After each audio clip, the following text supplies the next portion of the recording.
What's good, YouTube? It's your boy, Wwe, and this is my second take doing this because people interrupt me all the time. And hey, it is what it is. So, starting off the show, Seth Rollins comes out. He starts talking about him facing Biggie at the Day 1 pay-per-view, which is taking place on a Saturday on January 1st. Ironically enough, on a Saturday. So, put that in your calendars because it's not going to be on a Sunday. So, at least we don't have to, wake up on a Monday. We wake up on a Sunday. So, anyway, Seth talks about his match with Biggie for a little while until he gets interrupted by Finn Balor. If you guys can remember, Seth beat the living shit out of Finn Balor. And then now we're having an actual match. And ironically enough, we have a good finish because not only did Seth Rollins pretend like he put his thumb in Finn Balor's eye, but he completely missed.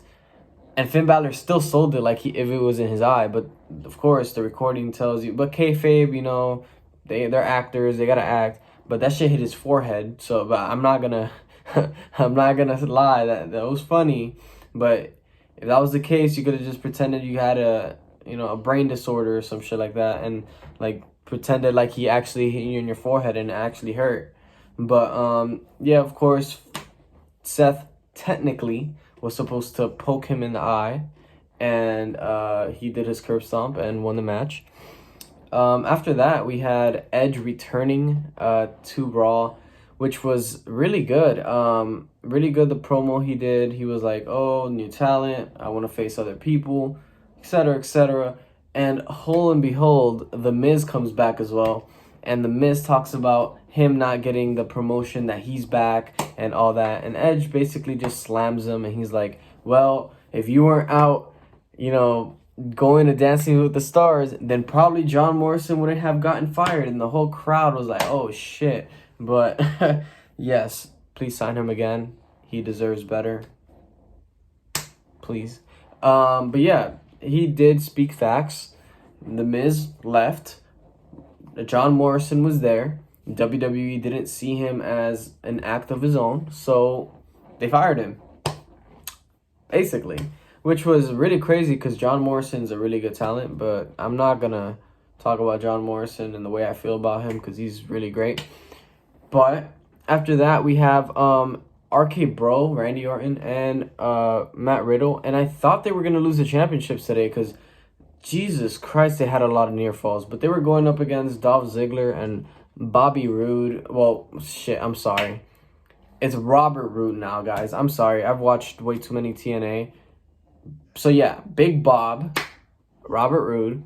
He and Dolph Ziggler have a title match, even though they've lost for the past 3 weeks in singles competition to them. It was a good match, though. I mean, I can't see the booking aspect of it, but I mean, they were like, hey, the show deserves to be a good show because obviously, the sales are down right now for the actual ticket prices because they've been, talking about that. They started reports saying that they weren't making a lot of money when it comes to seating, so they had to make discounts and stuff. But then again, they had like 4 shows in New York. People ain't getting paid every day, but hey, come to Orlando. I'll be happy to give you my money. So after that, we had a cool segment where RK Bro was gonna do a double RKO. They missed. Dolph Ziggler hit the zigzag. I thought it was over. Honestly, I thought it was done. But to my surprise, they retain. I thank the Lord they retain because without them, then Raw's dead, honestly. They're dead. But not only that, but we also had Damien Priest versus Apollo Crews for the United States Championship. And I like Damien Priest's character right now. It's basically, his name is Damien, his last name is Priest. So Damien is the devil inside of him, and Priest is, the good guy in him. And he comes out all smiles and stuff. And as soon as we're almost done to the match and they piss him off, he goes on a rampage and just mollywhops the shit out of Apollo Crews and takes the W. I mean, I have no complaint about it. But the way you see his vicious, like, you can see how vicious he is. Like, in his eyes, you can see it. It's probably just a Puerto Rican thing because, you know, he's Puerto Rican. But, you know, they gave him an English name and we ran with it. So, but yeah, his inner Puerto Rican in himself came out tonight and beat the shit out of Apollo's. He's Nigerian, but he was born here in the U.S. So his descendants and stuff, I don't know what they're doing with Apollo Crews' character, but they want to make him start acting like he has an accent. Would never understand why they did that. But, you know, I don't pay him, so I don't tell him what to do. But we had a contract signing between Becky Lynch and Liv Morgan. And I love the way they're booking Liv Morgan. I feel like she deserves to be champion. I think she's really working hard. But, yeah, they go back and forth like always. And then Becky Lynch said, oh, I have a challenge for you. 5v5. 5 women from your side, 5 women from my side. We go at it. Eventually, we get that match. And the Liv Morgan teams wins, surprisingly enough, because it was a really long match. I think it went up for like 35 minutes, man. It was pretty long. I won't be surprised how long it was, but it was a really good match. I think it was the match of the night, honestly. We also had a 24/7 championship like repackaging leading up to the fight, because of course Dana Brooke is the new 24/7 champion, so they were trying to promote that while, you know, the actual match was going to happen. But at the end, we eventually get Biggie versus Kevin Owens, which Seth Rollins is still there. Yes, he's still there. And it's funny because basically Kevin Owens goes to Seth Rollins and tells him, oh, Adam Pearce tells me that if I win the match, I'm in a triple threat match with you guys.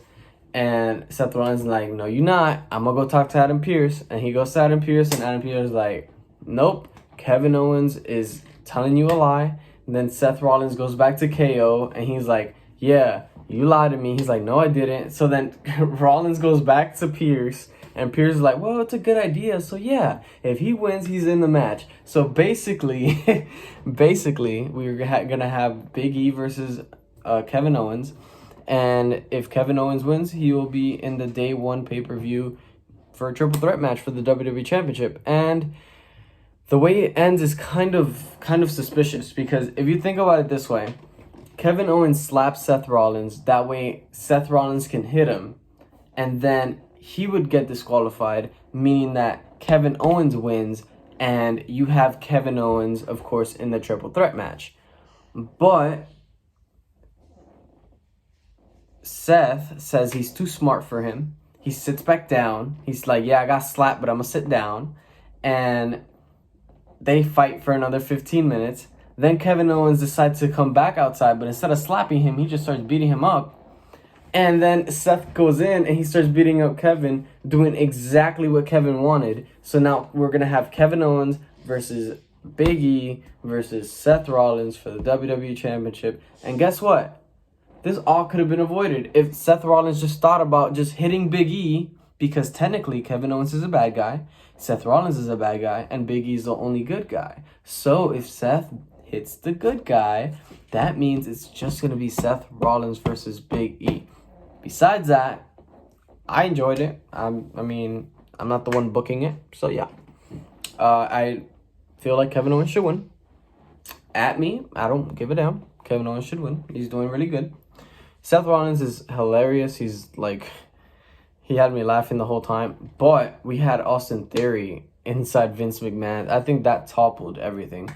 Vince McMahon and Austin Theory were having a conversation for a long time, actually. And I found it really funny. I hope they give Austin Theory a push.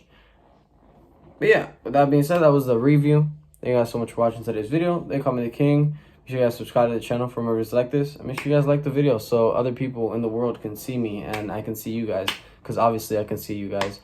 That being said, I'll catch you guys on the next video, which is tomorrow. Pokemon. Peace.